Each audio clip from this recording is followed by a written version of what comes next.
હનુમાન દાદા જો મિત્રો આપણે જરાક લાગી ગયા છીએ હનુમાન દાદા મંદિરે. આ બાપુ બેઠા છે, મંદિર છે હનુમાન દાદાનું.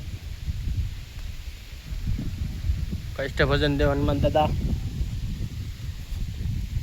અરે ભોળાનાથને પગે લાગવા દઉં. અલ્લાહ ભોળાનાથ બેઠા છે ને પગે લાગવા દઈએ છીએ અમે મિત્રો.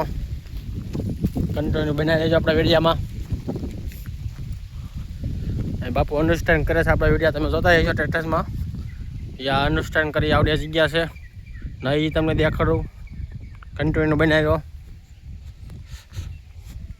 જો એના ધૂનો જે જગ્યા છે અહીં અનુષ્ઠાન કરે બાપુ. અહીં ભોળાનાથનું મંદિર છે એને પગે લાગવા જઈશું આપણે. આજ સોમવાર છે ને તે પગે લાગવા આવ્યા છે ભોળાનાથની. આ બધું બાપુની વાડી છે અહીંયા મટીએ આશ્રમ છે.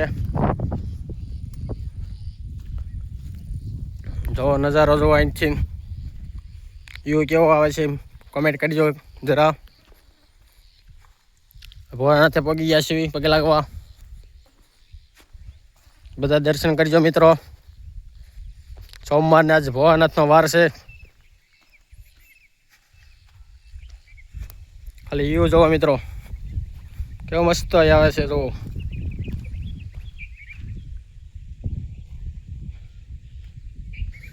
કન્ટિન્યુ બનાવી રહેજો. ભોળાનાથના દર્શન કરવા પગી ગયા છીએ.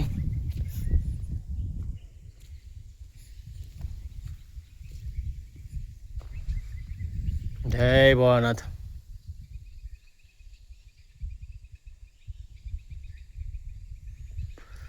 હર હર ભોળાનાથ. ધોલા પણ તે જ નીકળ્યા હતા નાગદાદા શિવરાત્રિની દી ઓલે પતરાને ખૂણે છે.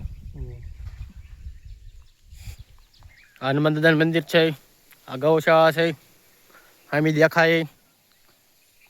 અને અહીંયા બાપુ અનુષ્ઠાન કરે છે ગુફાની બાજુમાં. અહીં અનુષ્ઠાન કરે. હોળ જમણ કરવાનું હોય શનિવારથી શનિવાર સુધી.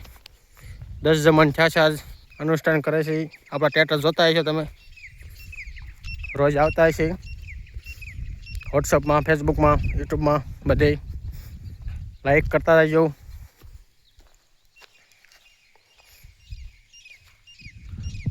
આ બાપુની ગાડી પડી છે 4 વ્હીલ. જવું એમાંય નામ લખ્યું છે અહીં ઝડકલા, જૂના ઝડકલાનું.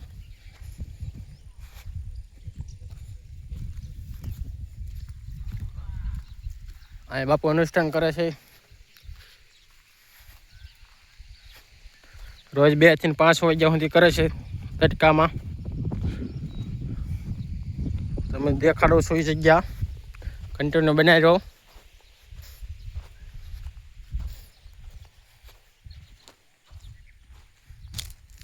હજી ધૂનો જગ્યા છે.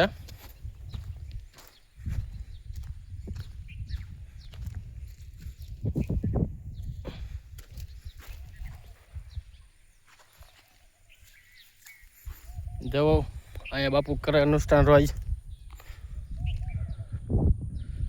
જોઈ શકો છો હનુમાન દાદાનું ધજાવું ટેંગાડી છે સારી બાજુ. આવડી ગુફા છે. અહીં બાપુ રોજ અનુષ્ઠાન કરે છે. હજી ધૂણો જગ્યા છે. કન્ટિન્યુ બનાવી રહેજો. બધા મિત્રોને જય હનુમાન દાદા કોમેન્ટમાં લખતા જજો હનુમાન દાદા.